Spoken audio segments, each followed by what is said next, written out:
Hi guys, this is for Group C. Group C, as I went through all of the double entry journals for the ravine on again and again and tough questions, I noticed that you were able to pretty much identify correctly a spot in the text that was an again and again or a tough question, but what you need to work on is actually showing me your thinking in the answer to that anchor question, or actually just taking time to answer the anchor question. In the real world, as we're reading, these signposts are very beneficial for us to just stop and notice and then kind of think about what that signpost can mean to us. And that's why there's an anchor question there. We don't write it down. We don't, that's not real world, right? Just like we talked about, when we don't pause the movie and go, what do I predict? However, I can't crawl inside your head.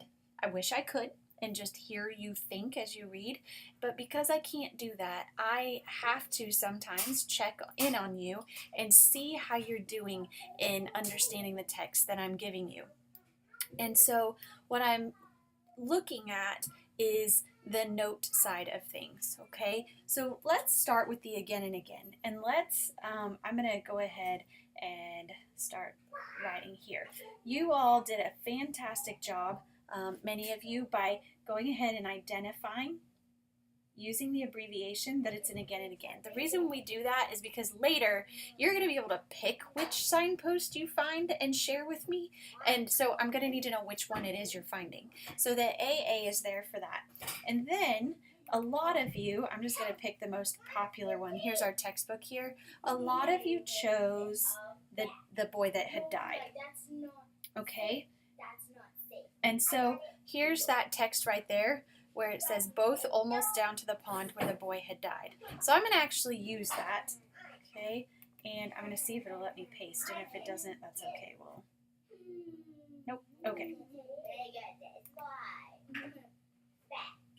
Where the boy had died is kind of what I'm going to use to be short here. But what I'm going to show you a little trick that I showed Group B here.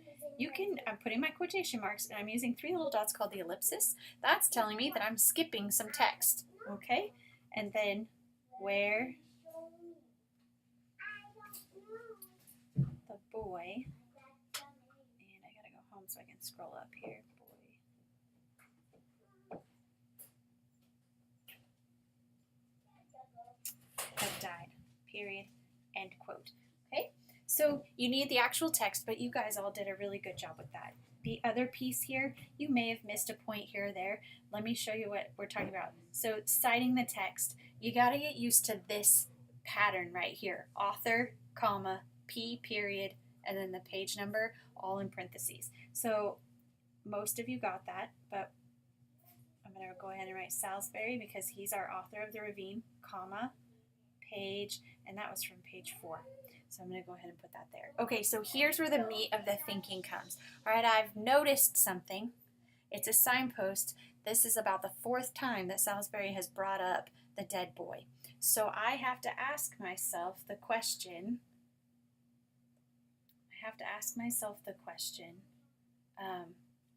why does this keep showing up again and again, right? So as I ask myself that question, I'm going to push myself. This is where a lot of you gave me bare minimum, if any, thinking at all. But that's what doesn't help us become better readers and better thinkers. It's all about thinking. And so what I'm going to do is really ponder, okay, this dead boy has come up. Why do I think this keeps coming up again and again? I'm going to start with the dead boy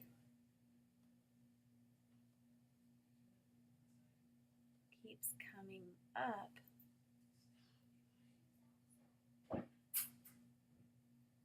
because, and remember, I don't have to be right here. I'm just making an educated guess about why the dead boy keeps coming up, okay? Because it is the reason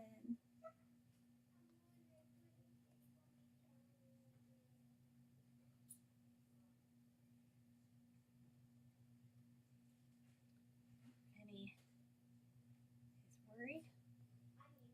Okay, maybe one, and I'm going back to pretending I haven't read the story yet. Maybe one of the kids finds his body, right? Wouldn't that maybe be foreshadowing as our again and again worked out? And actually, what would be really cool is for you to actually practice the use of some of that academic vocabulary. So I could have said, maybe this foreshadows that one of the kids finds his body. See? Then I sound really smart, and so do you. So we go ahead and do that. I'm also going to think about the fact that maybe, possibly, Benny does. And, come on.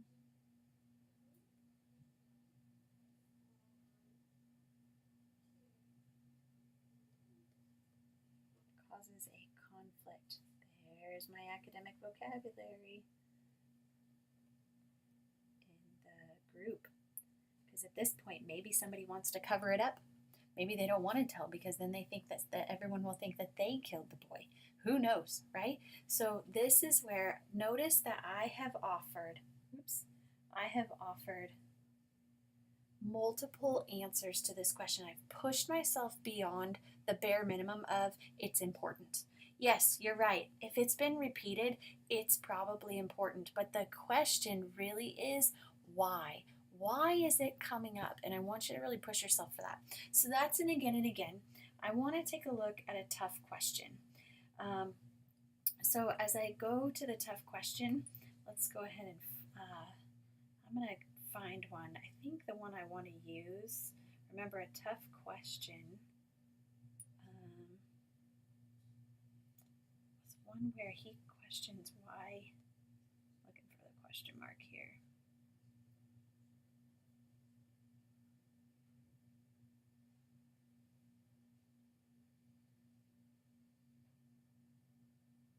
Sorry, thank you for your patience.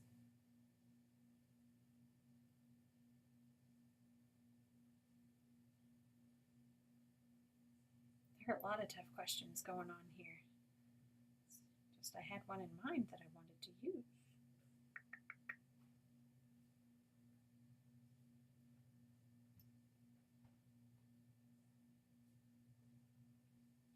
Well, let's do this one just for the sake of time because I don't want to use too much time. How about this one? Was she thinking about the dead boy? Okay, and it goes along with our again and again, doesn't it? All right, so I'm going to go ahead and put TQ here, okay, and then question, quote, and it's short enough that I can just use it, okay? Was she thinking about the dead boy? Question mark. Okay, and then of course I need Salisbury, comma, page. I need to go back because I don't know what page I was on. 8. Okay. Page 8. Okay, so now it's time to answer that anchor question, right? The anchor question for tough question is, what does this make me wonder about? So again, it's time to really push myself, especially when you're showing me what's going on in your head and how much understanding you have. So what I'm going to do here is start to write, what does this make me wonder about? Well, I notice that it says she, right? So the only she in our story is Starlene. And so I think, I wonder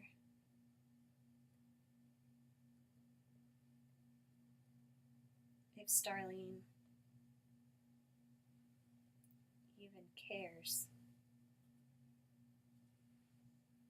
that the boy has died, right? It's kind of an interesting thing that it seems like in the story only Vinny has cared, right?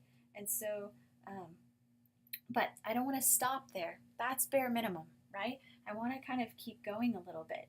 A lot of you asked a lot of questions, which is awesome. So what you want to do is try to answer your own questions.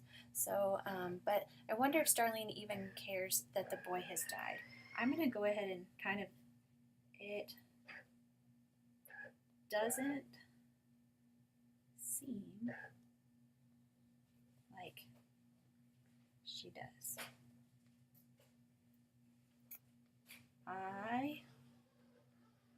Looks like my thing isn't working here. Wonder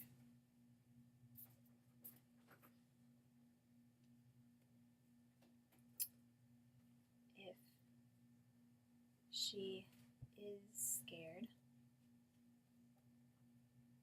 or bothered but doesn't want to show it.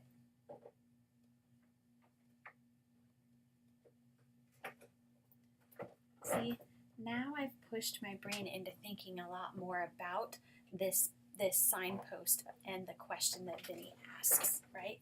So what I'd like you to do is go into your signposts and on your note side, make corrections. Push yourself. You're going to use a brand new sheet and start fresh, and then you're going to staple your old one and your new one together.